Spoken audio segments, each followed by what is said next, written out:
大家好，我是吴艺兴。这个单元呢是要带领大家了解那个日治时期流行文化兴起的土壤，也就是现代都市与新娱乐空间的诞生。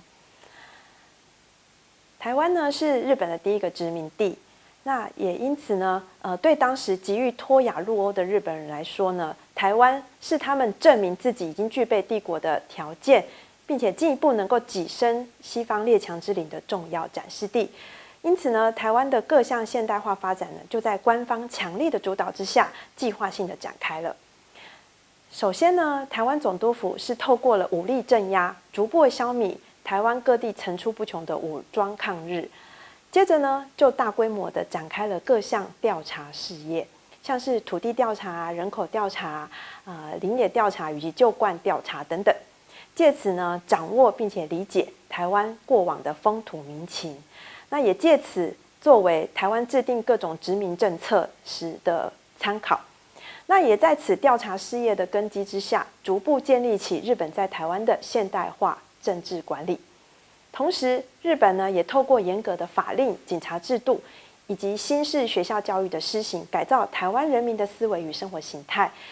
使台湾人民能够具备统治者所希望的国民素养。那现代国家的权力呢，就这样如此这般的深入了台湾社会的基层，取代了过去依赖血缘与信仰的传统秩序。那旧有的城廓空间结构与建筑风貌，也因此大规模的受到改造。日治初期的都市建设呢，以改善公共卫生、公共交通以及去除汉人传统的线性或丁字街的城镇结构为首要目标，然后再建立起棋盘式的街区、宽广的三线道、大圆环，还有大圆环旁边模仿并且混合西洋古典建筑各时期风格的雄伟的公共建筑，还有伫立于高地的庄严神社，因为还有各地的日式家屋等等，这些呢成为了殖民都市的新风貌。至1920呢到30年代，台湾社会已经进入一个政治跟经济都相对稳定的时期了。在常年的强势改造之下，传统的城廓呢，变成了街道笔直宽敞、车来人往、商店林立的繁荣现代城市。那密集的铁道网呢，使得人与物的运输也更加的快速以及便利。加上世界标准时间与星期制的推行，使得台湾民众已经形成了新的作息习惯。还有高度物质象征的都市空间的形成呢，也使台湾民众学会在余暇时可以到公园去约会啊，或者是去百货公司消费、泡咖啡聊是非，或者是到戏院去看看电影、看看戏，去舞厅跳跳舞，或者甚至到动物园、植物园、博物馆去增广见闻等等，形成了多元的都市休闲娱乐形式与文化。那日治时期的都市实际上是怎么样一个模样呢？接下来让我们先看一段记录日治时期导都台北风情的影片。那请同学在观看这个影片的时候呢，留心一下这个影片中介绍了哪些地方跟空间，它是如何呈现的。譬如说它的配乐啊，出现的人物以及打扮是怎么样，穿着为何等等。还有呢，你看完这段影片的感受如何？好，那我们就看一下这段影片。総督府から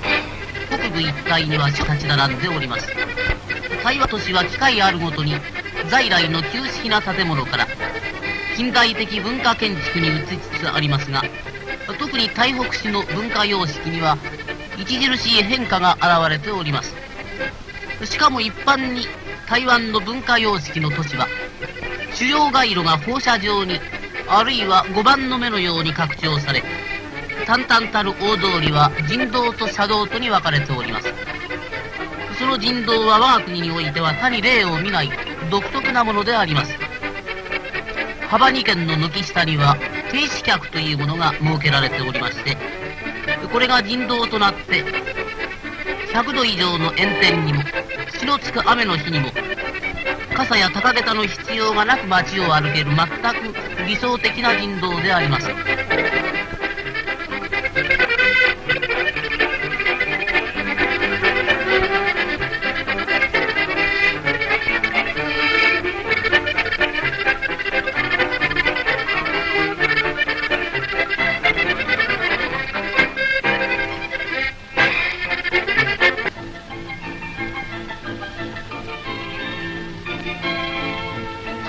外の大道邸と満家には本島人の居住者が多く、中でも大道邸は本島人の商業区域で米茶の取引の中心を成しております。レンガ造りの大商店が軒を並べ、城内と甚だ異なった異国的な情緒を漂わせております。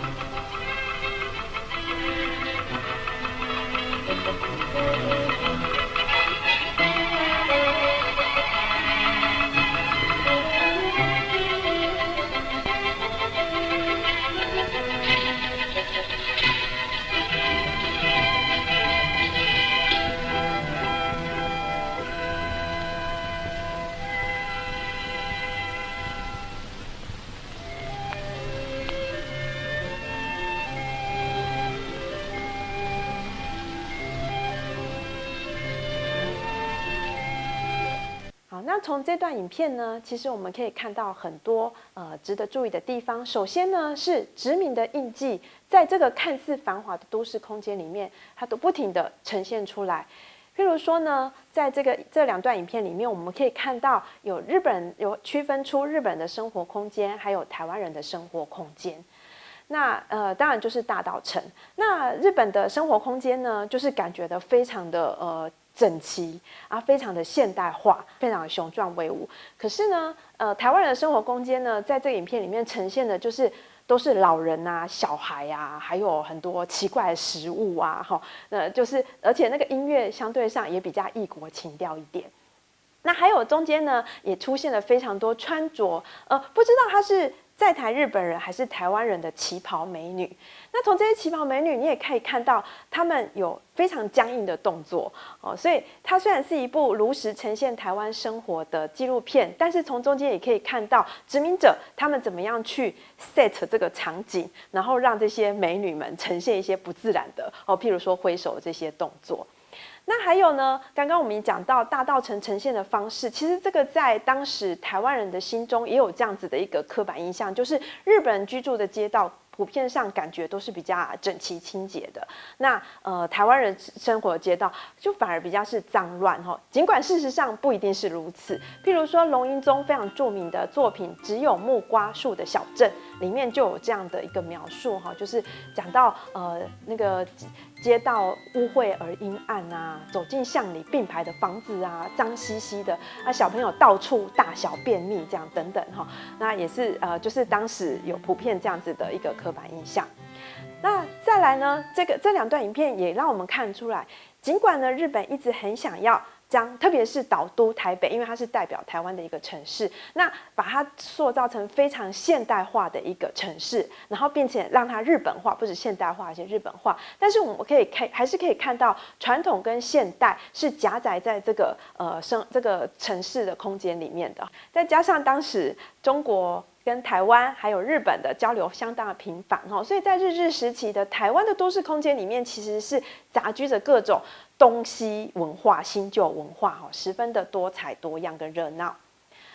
那这样子的一个都市新空间呢，有时除了就是有人形容它非常的充满快感啊，充满速度感，可是呢，它有时候也会带来了一些那个随之而来会带来一些忧郁哈。譬如说徐琼儿他在一篇岛都的现代风景里面呢，就有这样描写哈，就说高跟鞋、口红、性感的魅力、抛媚眼、灯光、霓虹灯招牌、咖啡厅里的留声机、男女等等哈，这些都是当时非常现代化都市的象征的东西。那他这边又提到说，哇，这些东西非常的速度千变万化的形形色色的东西从我的眼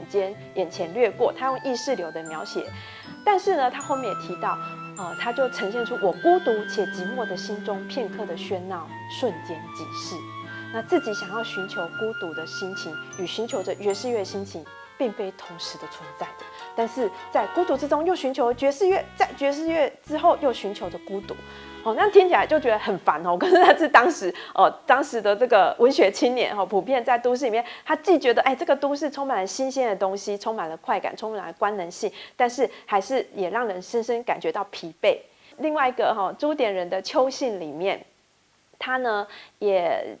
形容到一个就是受清朝教育的这个老先生哈，他到了台北很久以后，到了台北以后，发现了在日本统治之下的台北已经跟他以前记忆中的台北大为不同了哈。然后他譬如说他在那边讲到说火车，他是坐火车就是到了台北，发觉好快就到了台北。那车里面的人都也是坐了非常疲惫的人们啊，然后像蜜蜂一样蜂拥着真的下车去。那他也跟着下车以后呢，都一直被推来推去。那个城门依然是当时的城门，不过它的城门挂着始政40周年纪念的布条。然后他觉得非常的就是觉得物换星移，非常不一样想起了王侯茅宅皆新丽，文武衣冠亦昔时的诗句，然后心中也有无限的沧桑所以呢，从这些我们可以看到，虽然那个殖民者呢，他在就是这个殖民地，然后建设了非常现代化、非常繁华的这个都市，但是这些都市呢，在殖民者心中呢，又拥有两面性它既是充满魅惑的现代化的象征，是我们想要追求的，但是另外一方面呢，它里面也充满了很多殖民地的悲哀那日本政府呢，在殖民地的台湾呢，有计划的进行都市建设与改造。那就这样子，像刚刚上面所说的，以建筑的壮大来宣示殖民者的优越与进步，那也强势的改造了当时生活于其中的台湾民众的日常。那对于日后的台湾的